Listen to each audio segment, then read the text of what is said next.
Now we're going to talk about word problems with fractions. So let's start with looking at some keywords for math operations. So just kind of read through these for a second.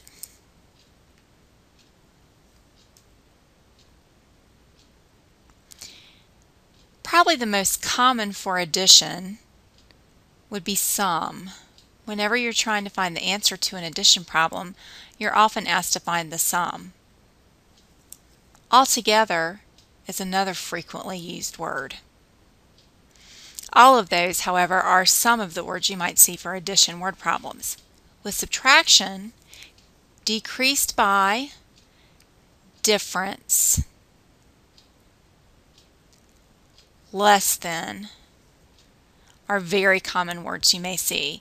Difference is the answer to a subtraction problem.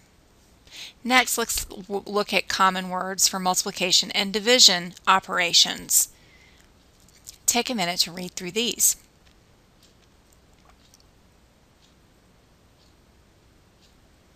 Product is the answer to a multiplication problem. Of is very commonly used for multiplication. When you hear half, that actually means to multiply by 1/2. Or if you think of it in terms of division, it would mean to divide by 2. And we'll talk about that in a minute. The answer to a division problem is a quotient. So let's talk a little bit more about how to recognize multiplication and division problems in particular. So let's say, for example, that we have 15 total items, whatever the items may be, and there's 3 groups of these items, and there's 5 in each group. So obviously a multiplication problem we can write from this is 5 times 3 equals 15, and then there are several division problems we can write from this. 15 divided by 3 is 5, 15 divided by 5 is 3. So you could end up with a word problem based on the idea of having a total number of groups and amount in each group.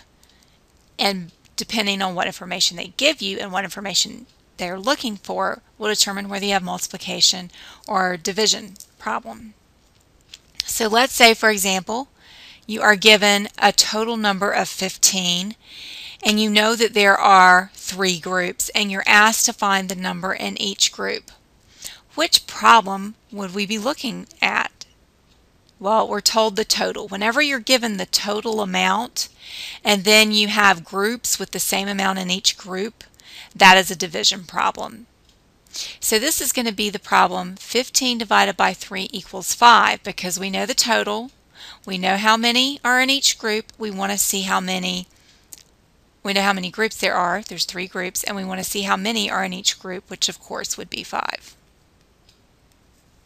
So now let's look at another example. In the next example, we're given a total number of 15 again. So what was I just saying is the issue or the operation that we're dealing with when you have a total number and you're going to have the same amount in each group? That's division, right? So they gave us a total.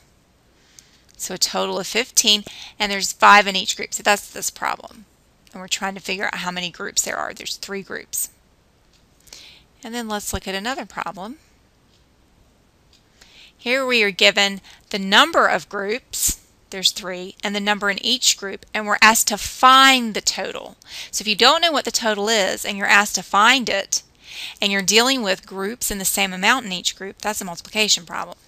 So this is 5 times 3 or 3 times 5 equals 15. So next, let's talk about this basic idea here that always confuses everybody. 30 split in half.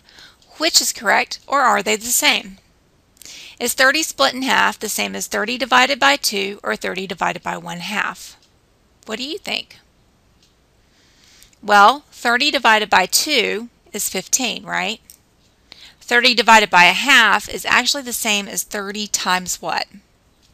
2, which is 60, because of multiplying by the reciprocal. So if we divide by a whole number, then our number gets smaller. But if we divide by a fraction, our number actually gets bigger. So when you're asked to split something in half, you're actually dividing by 2, or if we could write it as multiplying times 1/2. 30 times 1/2 is the same as 30 over 1 times 1 over 2, which also gives us 15. This is the same thing as 30 divided by 2. Let's talk about working with recipes. So again, we're going to work with this idea of cutting something in half.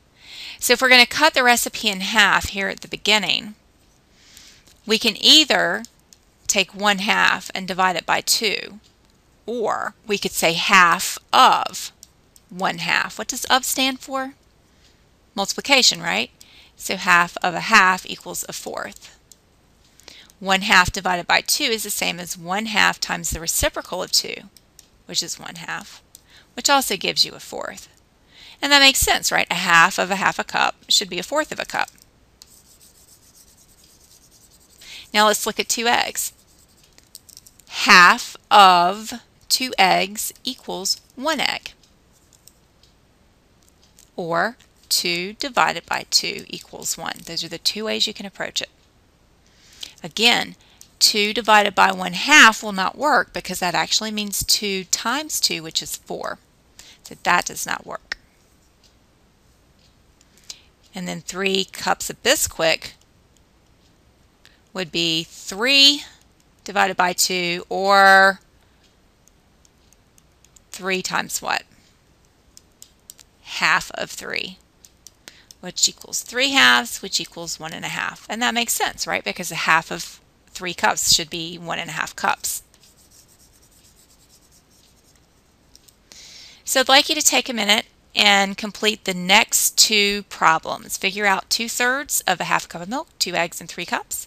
And then figure out 4 1/4 times as much as 1/2, 2, and 3.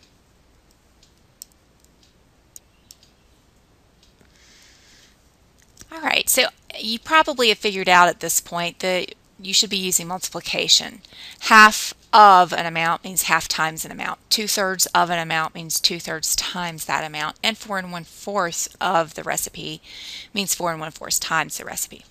So 1/2 times 2/3 gave us 1/3 a cup of milk. 2 eggs times 2/3, or 2/3 of 2, so 2/3 times 2 gives us 1 1/3 eggs. And you could either mix that up and then approximate 1 1/3 of an egg, which would be kind of hard, or you can just round down to 1 egg. 3 cups of Bisquick, 2/3 of that would be 2 cups of Bisquick. 4 1/4 times a half a cup of milk gives us 2 1/8 cups of milk. 4 1/4 times 2 eggs gives us 8 1/2 eggs. Same idea, you're either going to have to use less, more, round either up or down, or mix up 9 eggs and approximate 8 1/2, which would be pretty hard. 3 cups of Bisquick is 4 1/4 times 3, which gives us 12 3/4 cups Bisquick.